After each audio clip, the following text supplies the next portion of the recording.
Pre-workout. You've heard from a friend who knows a guy that pre-workout is the thing to have to get your bench to 300. You've heard it, people have talked about it, you've seen it, you don't know what it is. What is it? What does it do? How does it help you? Is it crazy? Is it a drug? We're here to answer these questions. Pre-workout is basically like, a lot of people see it as what takes them to the next level, kind of takes their gym bro up 9,000. And we're gonna go into detail what makes a good pre-workout, what makes a bad pre-workout, what it does, the negative of it. But first and foremost, let's address what does it do? Let me be right by your side, 'cause I know that this is right. So different pre-workouts have different purposes. Some will get you mentally focused, some will get you fired up.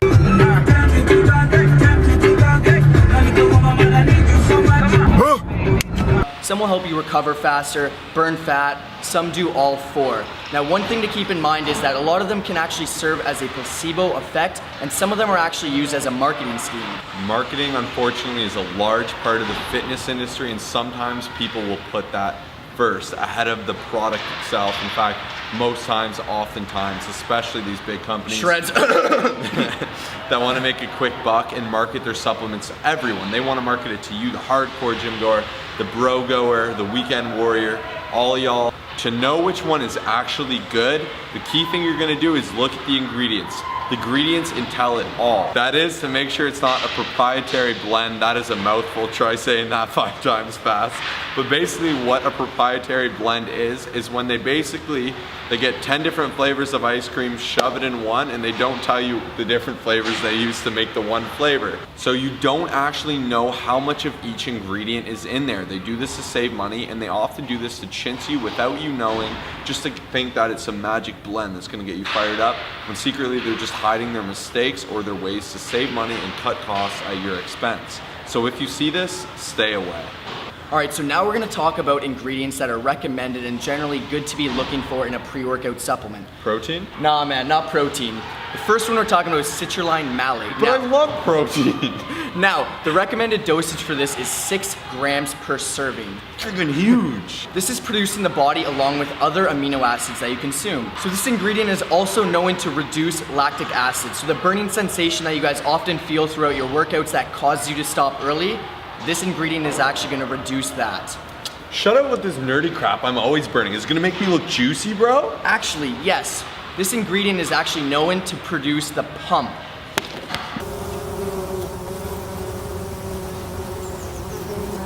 So basically that's what beta-alanine feels like. It's the tingly. The tingly is fun. Some people hate the tingly, so you're really gonna wanna know if you want it or not. If you like that feeling, good for you. However, it does other things as well. Once beta-alanine is absorbed in the body, it gets changed into carnosine, which basically can help you with recovery and athletic performance. There's been several studies that show beta-alanine helps sprinters, it helps with aerobic output, as well as it makes you feel tingly and can help you push through that workout. Caffeine, America's fuel. This is probably the ingredient you're all waiting for. For me, I like to have a pre-workout that has somewhere between 100 and 300 milligrams of caffeine to keep me super fired up and focused. Now, some of the key benefits of caffeine are they keep you mentally focused, they'll keep you going longer in the gym, it'll improve your endurance, it's also gonna help with the loss of fat, enhanced strength output, and much more. The list goes on.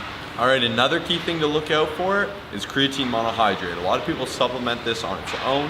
However, if you have a good pre-workout, you can skip your scoop of creatine for the day.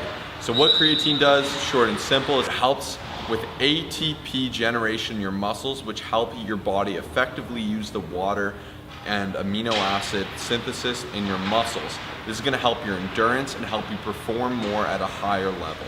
Creatine, is that a steroid? I don't think so. I don't think anyone would like inject it or anything. I don't know, man. Look, I'm just gonna shoot up just once. All right, I'm not gonna be like that guy. Some of the key benefits are they're gonna help you with fatigue for your strength, your sprint, your aerobic capacity, alongside other benefits that may help with body composition. Now this is highly disputed. I'm gonna keep it short and simple, go with the science. If you disagree with this, you're wrong, plain and simple. Should have about 3 grams in your pre-workout. Optimal use would be about 2 to 5 grams, stopping it there. Comment, we'll fight you in the comment section, that's it. All right, another one to look out for is alpha GPC. Now this is especially effective because of acetylcholine, which is a neurotransmitter which has a main ability to help with cognitive function and memory. Higher levels simply mean higher focus. Higher focus, higher performance. Alpha GPC is a precursor to acetylcholine. So basically, if you can get your alpha GPC up, you can help with this and then get the benefits of the cognitive focus and memory ability. That's why this is a banger. A lot of people don't think of this when they think pre-workout, but you should, now you know. The benefits of this for your workout are you're gonna see some increased drive and even, maybe just even, a slight increase in growth hormone. You know growth hormone is your homie when it comes to lifting. I would recommend about 150 milligrams per serving for a solid pre-workout. All right, so now that the chemicals are all said and done, let's jump into the costs. So I just want to quickly talk to you about the price of pre-workouts and what you should be expecting with regards to value. So majority of people, when looking at pre-workouts and judging which one they're going to choose, they'll take a look at the servings, they'll take a look at the price, and they'll compare the two. Now, what I'm here to tell you is that what I like to do is I actually like to take a look at the ingredients, and then also, to make a comparison with the servings and price using mainly the ingredients. So we're gonna start looking at this pre-workout number 1 that has 100 milligrams of caffeine, 2 grams of beta-alanine, 45 servings, and $30 in price. So a lot of people will think that this is amazing. Well, yeah, the price is $30, you get 45 servings, especially compared to this one where you're only getting 30 servings and it is $40. But just wait. So this pre-workout number 2 actually has 300 milligrams of caffeine and 6 grams of beta-alanine.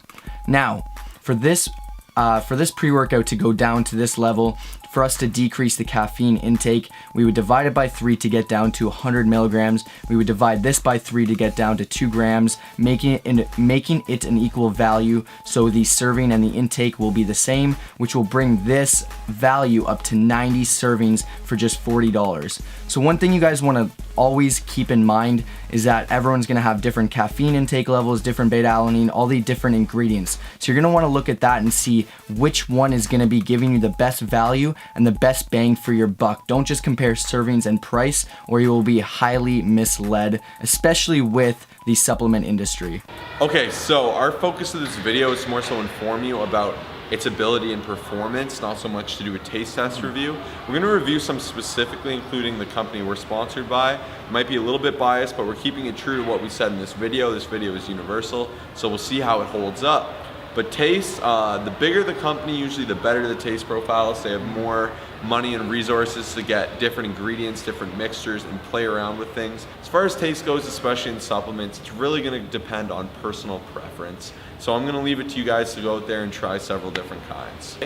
So basically it's gonna give you a ton of energy for your workout. That's a lot of energy. What am I gonna do? I'm gonna be bouncing off the walls. So well, Kyle, it will give you too much energy. That's why there's so many funny videos if you dive into it.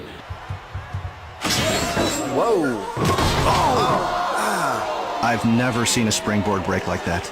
Like many things, I would say walk, don't jump into pre-workout.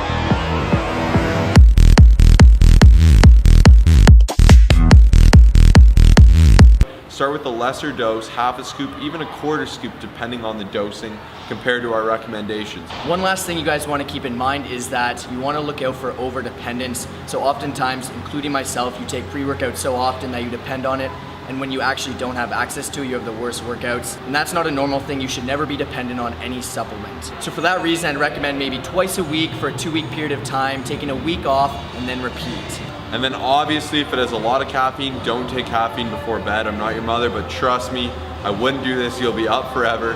Thanks so much for checking in. I'm Josh, this is Kyle. We're from Colossus Fitness. If this is your first time seeing a video from us, please subscribe. It means the world. We make lots of great content like this. Drop a like if you liked it. Please share it with a friend if you learned something or someone who you think this would help.